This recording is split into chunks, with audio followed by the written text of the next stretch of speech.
Hi, welcome to the Hidden Gifts of Loss podcast. I'm your host, Julie Trainer, and I'm so excited today to be talking to Linda Hill. And I'm going to share just a little bit of, we're just meeting. I'm going to share a little bit of what I know about her, but we actually met in the Memoir Writing Inc. Alumni Cafe. And that has just been so much fun. I took the workshop several years ago, but in the Alumni Cafe, I mentioned that I was starting a podcast, and I've had such a great response of wonderful writers wanting to come on and share their stories. And so I feel really honored and blessed to have her here today. And she is going to share her story of her husband, John, after they were together for 40 years, sharing their lives to the fullest. He was diagnosed with brain cancer and died 4 months later in July of 2020. So sorry. But the main gift that they have is that they continue to accompany each other. They continue their bonds through his ongoing spiritual presence. And that just gives me chills. I love that. She is linking her current happy highlights of each day to their fond memories and their shared legacy projects of books, writing, photography, and memorial projects. She continues to receive messages through his friends, birds, animals, and visitations that are like dreams, but more real than dreams. And I so believe in all of the signs and symbols. It's just fantastic. She's written a book called Still Together, a memoir of love beyond death, and it will be published in the fall. And she is going to share some of that book with us today. And I'm so excited to hear that. And so, Linda, thank you for being here. Welcome to the show. Okay, thank you very much. And I do want to say how glad I am to have discovered your podcast and your Facebook group. And I hope that many people just continue to join us. I think that by sharing our stories, we are educating the world about turning heartbreaking losses into gifts of growth. And I thank you for doing that and for recognizing those gifts in your journey with your mom and your dad. Thank you. And all of us that you're inviting onto the podcast. So what I'm going to do is read a condensed version of the first 5 chapters of the book, which is about half the book, condensed into 10 minutes. So it's been quite a feat to do that. I bet. But I thought that I would like to do that because I worked hard on the words. I would be As honored to hear it. What we learned in the Yes. memoir writing course about showing and Showing, not telling. Yes. my writing. It was a great course, and Oh, it it really really helps was. become clear. I also found it very empowering to write this story, and I'm really impressed with the art of memoir for bringing out voices of people, ordinary people who have experienced extraordinary things in our lives. I'll start with my reading, which will be about 10 minutes, and then we'll have a discussion. Wonderful. Thank you. So the name of the book is Together Still, a memoir of love beyond death. John's first symptoms of what turned out to be a fast-growing glioblastoma brain tumor arrived suddenly, shortly before midnight on Friday, March 13th, 2020. The testing began, the tumor was found, John's doctor phoned, and John hung up. He hugged me close and said, "I have an inoperable brain tumor. I'm going to die." So breathing in and breathing out, we held on tight. We each made 3 wishes. John's wishes were eloquent. His half a dozen health scares and close calls during the past 5 years had given him plenty of opportunities to accept and reflect on and prepare for his eventual death. But my wishes were just raw, wounded phrases. John's first wish: I want my obituary to say that I kept laughing and joking throughout my saunter with cancer, filled with gratitude for family, friends, and nature. My first wish: I want to be nice. John's second wish: I wish to be remembered as a moral, caring person who had the courage to live a life true to myself, not the life others expected of me. My second wish: let everyone know. John's third wish. I have been fortunate to live with a sense of wonder all my life. I want to continue living with joyful curiosity until I die. My third wish, to be safe. In the days and the weeks and the months and now 4 years that have gone by, this true story of the two of us responding to the news of John's death, or John's approaching death by breathing, holding on, and sharing our wishes has become my anchoring, steadying parable of resilience. I tell myself this story over and over again. Despite the shock and the helplessness and the heartbreak and the grief of witnessing John's life transforming to death, the journey that I shared with him has been and continues to be everything we wished for. The first third of my memoir is about the gifts of accompanying each other through the 4 months from the time of John's diagnosis to his death. John lived an excellent life. You can tell that by his wishes. He made the most of his transition from life to death. He died at 6 a.m. Friday, July 24th, 2020. He wished to be at home. He wished to be surrounded by family. He wished to be peaceful, and all three wishes were granted. All his wishes were granted. But I'm not quite sure what happened with me. It was perhaps, I keep thinking it was perhaps because we accompanied each other so well that I was totally unprepared for how disoriented and discombobulated and completely disorbited I would become when John died. I felt as if I was simultaneously coming down with the flu and a mental illness. And fortunately, there was a gentle blur of small and beautiful constellations of loving family and friends that gathered close. I didn't have to do a thing. Just had to welcome people when they arrived, show up where I was told to go. So my memories of those first few days are kids, grandkids, and me making waffles in honor of John's favorite feast food. We were singing our favorite sing-along with John songs. He was a wonderful ukulele player. We gathered into more and more circles of loving family and friends with more and more sharing. All of this outdoors, of course, because it was during the pandemic. Yes. Yeah. Yeah. One evening after I said goodbye to everyone, this was maybe a week after John had died, I went for a walk in a park. I noticed a group of children and parents gathered around a tall mustached man strumming his guitar and singing Spanish folk songs. And I thought to myself, he looks like a grandfather. And he's singing songs that are familiar to me because John often sang Spanish folk songs. And so I settled myself down out of sight around the far side of a cedar tree just to listen without disturbing them. So as I leaned back against this comfortably curved place in the tree and I was tuning into the music, I began to have the strangest sensation I have ever had. And John was hugging me from inside the tree trunk. And I could feel his comfortingly familiar warmth of his chest. I could feel the rhythm of his breathing and the steady beating of his heart was reverberating from inside the tree right out through the bark and into my entire body. And I ever so softly, I carefully snuggled closer into the curve of the tree. And I felt John hugging me closer in response. I didn't want to break the spell. It was magic. So I relaxed and I breathed in time with John's heartbeat. And time passed and night fell, and I didn't notice when the music stopped. And John's heart was still beating against my back when I fell asleep. When I woke up from my nap, I was alone in this park in the middle of the night. But I wasn't alone. There was a gigantic blood red gibbous moon. It was looking down at me from up in the sky. And I thought of all the times John would look up at a slightly lopsided, almost but not quite full moon. He would say, "Isn't that a lovely gibbous moon?" He felt that gibbous moons were underappreciated compared to cute crescent moons and the symmetrical half moons and the plump round full moons. So he just loved the gibbous moon. I was so pensive as I walked home that I didn't feel even a twinge of anxiety about being out by myself in the middle of the night. Um, so as I went into the house and got into bed and I settled back into sleep, I wished with all my heart that John could have climbed into a tree and hugged me.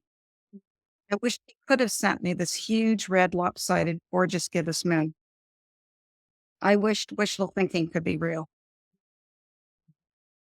So when I opened my eyes the following day, I was quite concerned because I could see this jagged kaleidoscope of twirling rainbows dancing around the periphery of my vision. And my doctor was very reassuring when she phoned and returned my call a few hours later. She said, I think the stress of John's death may be causing you to have visual migraines. She said, they're not serious. Some people call them migraines without pain. So I thought, okay, I'll just keep paying attention. And so I turned my phone off and I took a break from my computer and I opened a book that had arrived in my mailbox. A friend of ours, Sandy, had written a note. She said, I hope you find this book, Permission to Mourn, A New Way to Do Grief by Tom Zuba, as comforting a companion as I did. When I reached the end of that book, I turned to the first page and I read it again. And each short sentence and phrase affirmed and clarified and assured me that every spiritual thing I had experienced, I'm just losing track of where I am, every single thing I had experienced, I know why, because I went up instead of down and witnessed that everything I had experienced and witnessed during the past week had actually happened. So my visit with John when he was hugging me from inside the tree was a real visit. It was not wishful thinking. And this lopsidedly gigantic blood red gibbous moon was a true and thoughtful message from John. And what felt like coming down with the flu was actually a dazed state of waves of spiritual shock. Oh, And then I realized that my fragmented and distorted and dissociated feelings were not hallucinations or any other kind of mental disturbance. These strange sensations were the unfamiliar experience of my spirit shifting in and out of my body.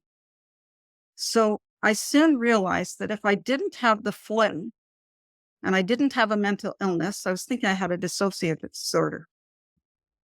I'm a psychologist in my okay. career, That's so good I one. was used to diagnosing Of these. course, yeah.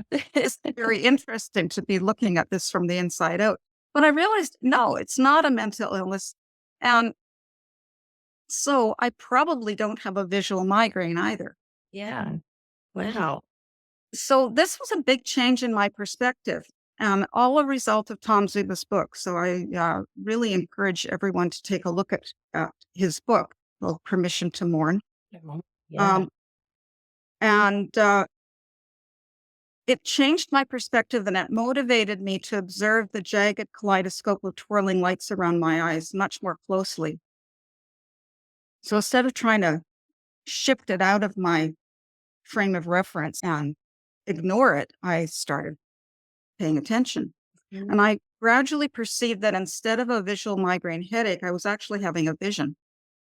And this vision was so amazing that my mind was refusing to process what my eyes were actually seeing. So I meditated and I focused on opening my mind to really watching and paying attention and observing what was happening physically. Yeah. And it was these alluring, brightly colored spirals of light dancing all around the periphery of my vision that had now been going on for several hours. And I could see that the lights were in the shape of an entryway. Good. And the entrance marked the beginning of a bridge. And the bridge began at my feet. It passed out through the window and it continued on into the distance in a long arch like a rainbow. So I walked out onto our deck and I to look at the bridge because I wanted to see what it was like with the window not in the way. And it just went on and on over the top of our mountain that's our view. And I said to myself, I don't think this bridge ends in a pot of gold. I think this bridge is reaching all the way to the next world. Gosh, that And chills. Oh, yeah, it's been a constant ever since. So I reread what Tom Zuba had written about the death of someone you love being a time of dancing between two worlds. And from Tom's perspective, the only part of John that had died was his physical self. His mind and his heart and his spirit, according to Tom, were now free to saunter across the entire universe with all of his usual ways of being in the world. But now he was in the universe. And so he was, I'm sure, sauntering along with his usual good humor and his courage and his curiosity and his love, all the things that ways he liked to be in the world. So I also learned from Tom that the love story that John and I had been living for 4 decades didn't need to end. And in fact, it had not ended. mm. So according to Tom, John was doing everything he possibly could to let me know that I was still able to accompany him. And so according to Tom, we could continue to be together for a few days or a month or a year or several years or even for the rest of my life. It was so freeing to read that. Yeah. Tom Zuba, he lost his daughter and then a little while later, his wife, and then a little while after that, his son, all Oh, in a row over a period of, I think, about 2 years. And from those, the gift out of those losses for Tom is that he became a grief coach and he began guiding and accompanying people on their own journeys through grief and learning about this dance between two worlds that he writes about and helping people experience grief in this way instead of trying to stuff it down or trying to go through the Elizabeth Kubler-Ross stages, denial and bargaining and anger and depression. He said there is this other way we can learn to grieve by going on the journey. yeah. And so I've been on that journey ever since. So So, powerful. Mm. so at this point, though, I was at the beginning of the journey. So I spent the day thinking and writing. I do a lot of writing. We had an online support group. So I wrote a post for that group. And what I wrote is John and I are two ordinary people doing something extraordinary. We're exploring the full circle of living and dying. And I wrote, John's death has cracked me open so easily. I think love had already cracked us open big time. So being cracked open means that John gets to dance between both worlds. Being cracked open means I get to dance between both worlds too. And this dance is wild. It's messy. It's unpredictable. It's uncertain. It's unsettling and it's unnerving. And what steps we are learning and what stories we are telling and what songs we're singing. And sometimes we're solo, sometimes we're a duet, but we're always letting each other know that we're right here, right now. There you are. Oh, Here I am, safe in our love. And it's been that way ever since. So years have gone by, and the anniversary of John's death was the 24th of July. And as these anniversary dates are quite something, mhm, they're mhm. time for deep contemplation for me anyway. Yes. I So I said, wrote another post to my support group, and what I wrote, I just went back and looked at it. It said, during the past 4 years, my life has become such an incredible series of miracles that I'm sometimes overwhelmed. And sometimes I think, what if I missed this? mm, mm, Other times I think, what if I had continued to dismiss these miracles as wishful thinking or coincidences? mm. But mostly I think we're so very lucky to be together still, loving beyond John's physical death. That's the beginning of my book. Ah, oh, Danced into 10 minutes. wow. Wow. Yes, I can't wait to read your book. Oh my God. I just had chills Coming out in the fall. the whole time. Oh, oh, beautiful. Wow. Yeah, what if you had missed that, right? Because of the culture, our culture, the way it is around death, the way that we think about it and, oh, get over it, that kind of thing. It's, yeah, what if you had missed this? What if you had decided that your experience was a mental illness, right? And maybe, I don't know, taking medication to mask it or whatever. I just love this framework and this approach. And oh, it's so real. It really speaks to my heart and I resonate so much with those bonds beyond death. And I think, yeah, it's not wishful thinking. I'm sure that it definitely helps alleviate grief. If I don't know if that's the right word, but did you find that knowing he was with you made it, I don't know if grief can be easier, but like, how did that help you move through your grief? Yeah, I think that's a really good question, Julie. One of my thoughts is that I was living this parallel existence of no matter, I didn't want to go through denial and bargaining and anger and depression. I just thought those are instincts. And I've spent my life um, practicing. I've been a spiritual person all my life. I'm the faith community that both John and I were very involved in for 20 odd years is called Quakers. So it's focused on listening to the divine through silence, just really listening, learning to listen. So I had a lot of practice listening to what Quakers call the small, still voice within, or sometimes called listening to the light. I'm still not sure what that's all about, but I do it every week. Every week I sit with a group of people and we sit in silence and listen. And so very experienced with that. So I didn't want to just rely on these instinctive ways of dealing with death. I wanted to instead of being in denial, I wanted to be aware. Yeah. Instead of bargaining, I wanted to stand up for myself. I don't know. Mhm. Because I didn't want to, I wanted to be at peace. I wanted to be compassionate, all these things that I so much wanted to be, but I wasn't them. I was in denial. I was bargaining. All that stuff was happening around any of the unresolved issues that John and I had ever had. Luckily, we didn't have too many of them, but we did have some. We have 7 children between us and a great big family and big blended family, lots of adoption, lots of informal relationships within that, with our kids and our grandkids, and this spiritual, unconditional love that we all have for each other.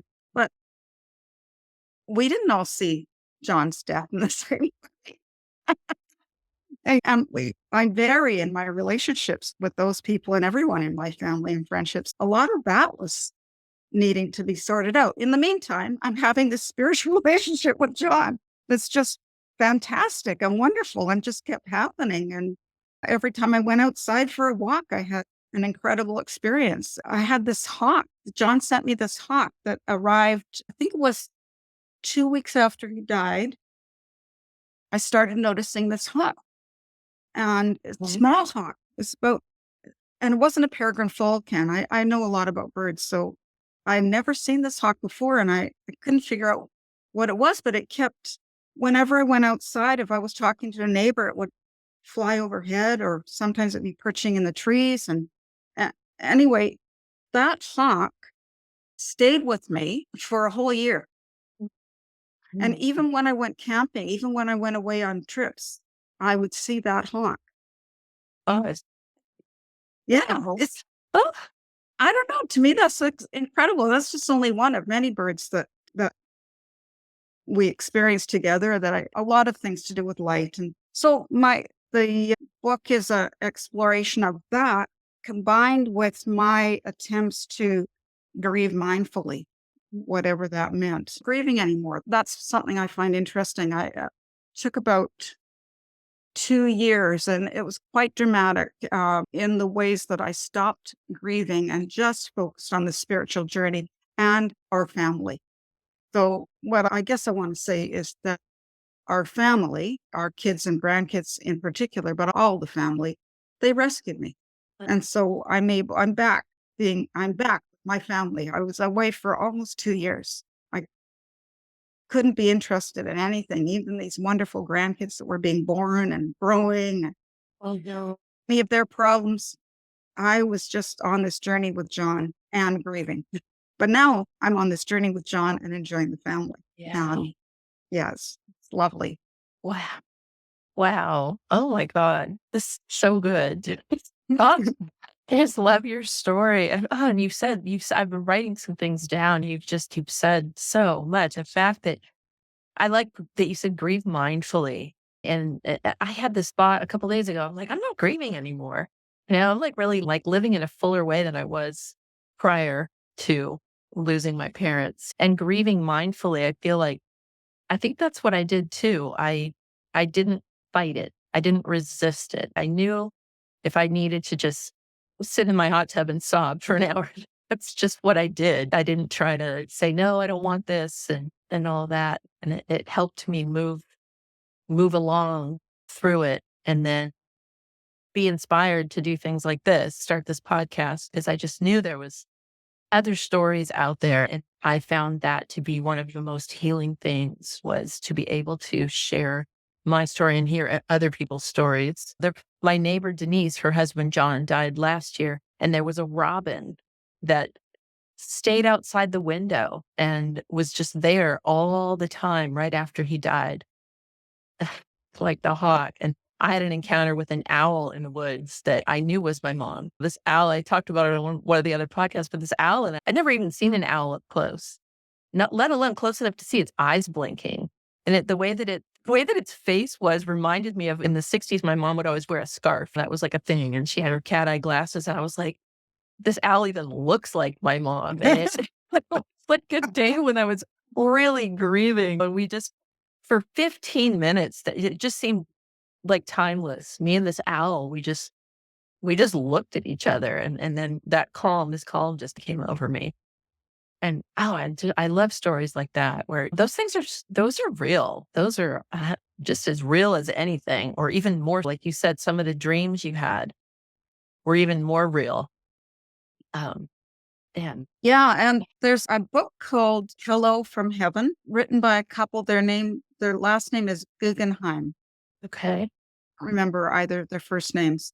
And they did a whole bunch of what they put announcements up, was before the age of that you could put announcements up in the internet. This was back in, I think, the 90s, 80s, 90s.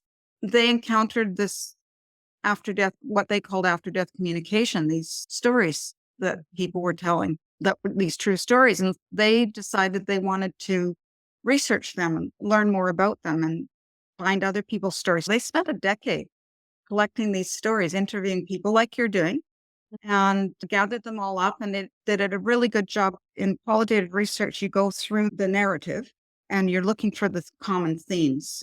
And they organized all these after death communication experience according to visitations or dreams or messages in nature, or a whole bunch of different categories that they had. And so it's this book, Hello from Heaven, and it just goes through examples of these after death communication. And it's something that it crosses all faiths. It's not something that, I think it helps to have a faith perspective on these spiritual Yeah. experiences. Mhm. But the what's happening is it's not owned by one particular faith or not. It's the human experience. It's the experience of being a spiritual being in a human body that Exactly. leads to these experiences around death and dying. And our culture has been denying of death and the fact that anybody would ever age beyond the age of about 26. But that we haven't learned to pay attention to these. We've learned to discount them. I don't know where those messages come from. I don't know where I got those messages that this was wishful thinking. I don't know where I got those messages that this was, that I don't know where I thought John would go, but I never knew that there was some kind of reciprocal communication between the two worlds. Never gave it a thought that that would be the case. Mm-mm. No. Uh, it's something that I'm learning about now, and also thinking about the taboos. Why didn't I know this? Why didn't anybody teach me this? My mom was a super spiritual person. She taught me all about unconditional love. And I think I mentioned to you when we were communicating back and forth that my mom died 6 weeks after John. Yes. So Yeah. a lot of my journey has been with mom as well. Mhm. And fortunately, John and mom just loved each other to bits. So it's been very easy to be on this journey with both of them. Mhm. Uh, but most of my communication is with John. I think we had made a promise. When John got sick, I had said, it's just, we've done so much traveling together through our 40 years of having this wonderful life. So let's just look at this as another trip that you're on. And I want to go on it too. And I just want us to be on it together for as long as we can. And I assumed that that would be at the point that John died, but it hasn't been. And then with my mom, it's different. I sense my mom's presence, but it's much more distant and just much more there in the ether, just loving me as Mhm. she always has, but loving everybody. I don't have the ongoing conversations with her that I have with John. I'm quite intentional in my communicating with John. That's the other thing that I think was a surprise to me, that we can be intentional in our communication with spirits on the other side. We don't have to just be surprised and wait for it to happen. So I sit out on my deck every single night now and meditate. And if I'm traveling, I'm try to be outside, but if not, I just close my eyes inside. And I try to have this meditative listening to John for an hour and telling John about my day and trying to, and that's an intentional thing that I've decided to do. And I sometimes I used to wonder how long I'm going to keep doing that. And then I thought, I've always wanted to have a daily spiritual practice, so maybe I'll just keep doing it. Yeah. That's been fantastic. Yeah, a gift from him, right? Hey, Yeah, I've always I've wanted never, to have this spiritual practice, so here you go. Let me give you a space to do it. yeah. Well, I love that. Yes, be intentional about that. And that makes sense that he was your person for 40 years. Makes sense that you would be in daily communication with him now because that's how you lived your lives together. Whereas mom, I feel the same way about my mom. It's not a daily communication, but she's just all around me. And she sends little signs frequently of things. And my daughter and I will say, oh yeah, grandma would have said this or that. She would I bought a camper and we tow it. And my daughter and I went camping recently and we talked about my mom was so afraid of so many things. If she was going to make a left turn, she'd be in the left lane 2 miles ahead. And we said, oh, grandma would have loved the process of camping, but the actual being in the vehicle and towing the camper, she would have said, oh, she just would have been frazzled. And, oh, you're going to let Nicole drive this? We can just hear her voice. And yeah, but she's around. She's had a lot of butterflies right after she died. She sent butterflies that landed right on my brother, and my brother and I would just share these stories with each other and just be wowed by them. I know I There, said this. What? yeah, to be wowed by them, it's just amazing, isn't it? It really is because it's like you said, where did we get these messages that this wasn't real and that this didn't continue on afterwards? Sometimes I feel like I didn't lose my parents. I found them. It's like I found like that relationship changed and transformed. And that was part of the hidden gifts of like the healing that came out of that. I was very close to my mom. My dad, on the other hand, he was a very difficult person and I never felt close to him. Actually felt more afraid of him than anything.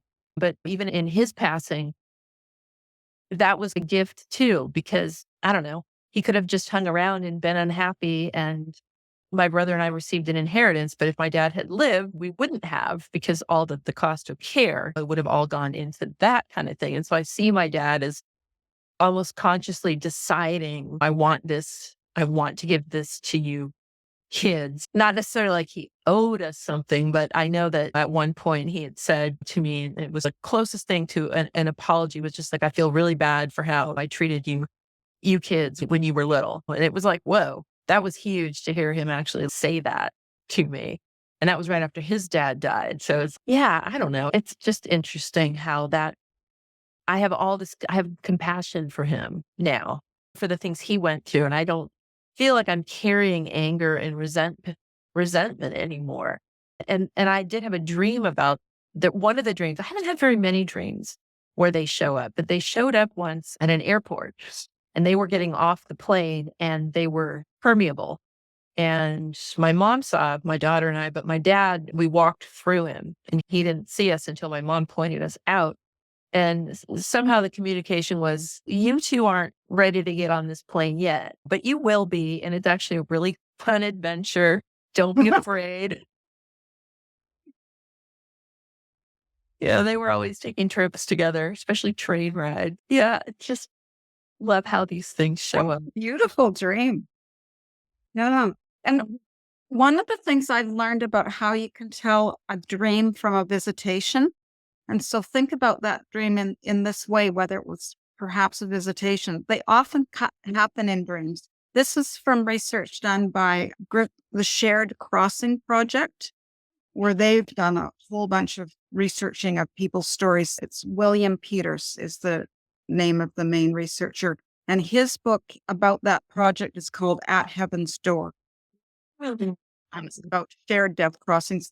experience of a spiritual sharing of the death experience with the person who's dying, people who are living, often partners, family members, not always. Sometimes we have a spiritual experience as the person is dying or in the short times beyond their death. And so he's been researching that shared death experiences or shared crossings. And then there's the near death experiences that are providing a lot of information too about these journeys, these spiritual journeys. And I lost what I was going to say. It was about the difference between a visitation and a dream. So William Peters was saying that a visitation is very vivid, and it's as if you are in real life. Whereas a dream, we're often watching ourselves. If you experience the visit with your mom and dad as if you were just happened to run into them in the airport and your mind perspective is focused on them, is different than a dream of you and your daughter, where you're in your dream mind, you're watching you and your daughter, their characters, you are a character in your own dream, your daughter is a character in your dream, and your parents are as well. That's more of a dream. And they can have a lot of significance too. But a visitation is more like what the conversation you're having. I'm not watching myself talking to you, right? Yeah. So if you're not watching yourself while the person is visiting you in your dreams, perhaps it's a visitation and not a dream. I think it was a visitation, but I love that, how to, qualify it that Yeah. yeah, because and also I remember them too, like dreams, regular dreams, I don't remember so much, but the dreams where they show up because it's not very often, they are very vivid, and I most definitely remember them, and I'll usually write them down when I wake up too, if it was something that I feel was significant like that. Hmm.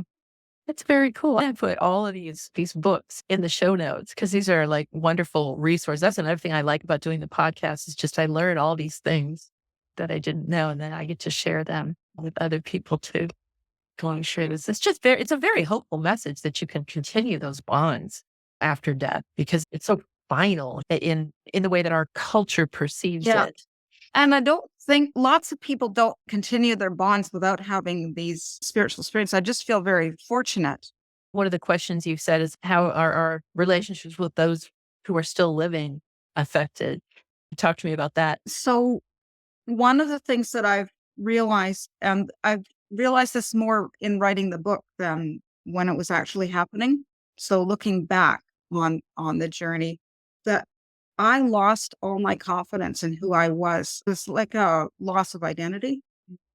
I was no longer this joined at the hip, happy couple and active in the community and active with our grandkids. And I didn't know how to be that without John. And I felt as if everything about this is for a short time, but it felt to me as if John was the only one that had those relationships with our kids and that I had just been a hanger on, that everything wonderful about me was only because of John.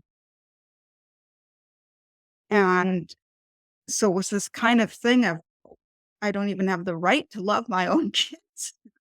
Uh, it was the weirdest thing. I just lost my confidence. Two of our kids are John's kids from his first marriage, and that had always been a struggle. Um, what's my role in these kids' lives? I'm not their mom, and they've got a perfectly wonderful mother. Who am I to them? But it spilled over into everyone. Was a odd thing. But I was on my journey with John, so I wasn't really paying too much attention. Where was he? So luckily, it didn't play out too much in That's terms of good. our relationships with each other. It was just this Yeah. set of thoughts that I had. But this process I went through of one of the things that I noticed about what people do as they're dying. I had noticed it with my mom. I'd noticed it with my dad. I'd noticed it with other people too. And I noticed it big time with John is we review our lives. We've got at the moment that you get that death notice, Yeah. um, Yeah. and they say your life passed before your eyes, but people that have time Yeah. can review their lives for a long time. Yeah. Uh-huh. And in my case, I thought, oh, no time like the present. I might as well start reviewing my life now. And that really helped. as I went through my own life and realized, geez, I've been a pretty wonderful person ever since I was born. John was really lucky to find me. And that helped to equalize our relationship. But it's all in my mind. It's not, it's just people have interesting stories that we tell ourselves. And I think that, yeah, support groups, helpful listeners, friends and family who are, and counselors who are willing to just listen without judgment and kind of Yeah. ask key questions to get you going rather than being too prescriptive. And I think to give people the power that you don't have to accept your first counselor that is given to you or that comes into your life, that you can actually search for a counselor who's going to match. Because my first counselor through hospice, she had a very set, she had good skills around she was a counselor for John and I before he died. And she had really good skills around that. She taught us things that were really helpful in keeping each other calm, staying connected to each other, calming our anxiety, all those kind of really good things. And then immediately after John died, I had a session with her and I wanted to go in this, which was very helpful about the spiritual messages that I was already receiving. She totally validated that. But I was on this weird grief journey that I was on with more about unresolved family issues than anything. And she didn't want to touch that with a 10-foot pole. She wanted me to focus on missing John. Um, And wow. I wanted to resolve these issues that were coming up around John's death that were so surprising to me. And I've learned since that most families have these issues come up around the death of an important person in our lives. And looking back on it with my dad, yeah, certainly those came up Yeah. within our family and we didn't really know how to handle it. So it's also, I think, so I found another counselor and was able to work on those issues with that other counselor. So I'm just saying for people that are watching the podcast to be assertive about getting a good match. Just as in any counseling situation, every hospice counselor is not a good match for every person who's grieving. There, you need to. Yeah. That's a really good point. Yeah, that's a really good advice. It's funny that you say that because when I was assigned an end of life counselor, I had, I think, 2 sessions with her. And then all of a sudden she just disappeared. And the woman who runs this program, this was part of their internship. And she couldn't even find this girl. Nobody knew where this girl went. And they're like, we've never had one disappear. Like, we didn't know if she got COVID or we didn't know what. So then I was reassigned to Roxanne. And Roxanne was the most amazing, perfect fit for me. Again, hidden gift, right? She was perfectly lovely, but we never had the connection that I had with Roxanne. And I didn't even have to do anything. That universe, my mom, whoever just said, hey, here you go. Yeah. And then you've got the gift that you have. I don't think it was very hidden. Is that you're one of those people that gathers other people. Yeah. And you Yeah. know, one of your posts, you recently said that you just love doing that. You love connecting with people, and so I think that's a real talent and a strength that maybe I'll say I'm that kind of person too, so I recognize Yeah, it. I'm sure you are, right? I mean, you're a psychologist. Just to be very transparent about our journeys and gather other people together. Hey, let's go up through our grief in this way. Come on. Exactly. Yeah. You know what? I'm not good at small talk. I want to go right to the Yeah. meat. Like, let's get real. I'm a Libra, so I think that has something Oh, to do. so am I. Oh my When is gosh. your birthday? October 13th. Okay, I'm the 7th. Okay. 2 Libras. Yeah. Is there anything, Linda, that I didn't ask you or that we didn't talk about that you'd want to share before I could talk to you forever, but want to be Yeah, we respectful of your could. time and everything. I'm enjoying listening to your podcasts, and I'm glad that they're always there to look at or listen to. I've more listened to them. I think I saw one, but I listened to I gotta do most of some them. video and some audio. I'm Yeah. experimenting with the format. Yeah. Yeah. Either way is great. So I hope that you continue doing these podcasts. I think you're collecting up a nice library of Wow. interesting conversations about a very joyful approach to a very generous approach too, because gifts are all about generosity. And so thank you for that. And I also noticed in one of your podcasts, you said that one of your dreams is to develop these podcasts into a book Yes. and do an anthology. And I'm just reading, I was going to grab it here to show you, but the book by Beyond the Veil, Okay. are one of our colleagues in Memoir Writing Inc. And I know you've had a conversation with her. I'm just going to run and grab it. Just one Oh, second. yeah. Here it is. I think, yes, I just booked her. She's coming on my Yeah. podcast too. Okay. Cheryl Marita. So Cheryl's stories, it's a nice way to do an anthology. Hers is an anthology of her hospice stories. Nurse. Yeah, the hospice nurse, right?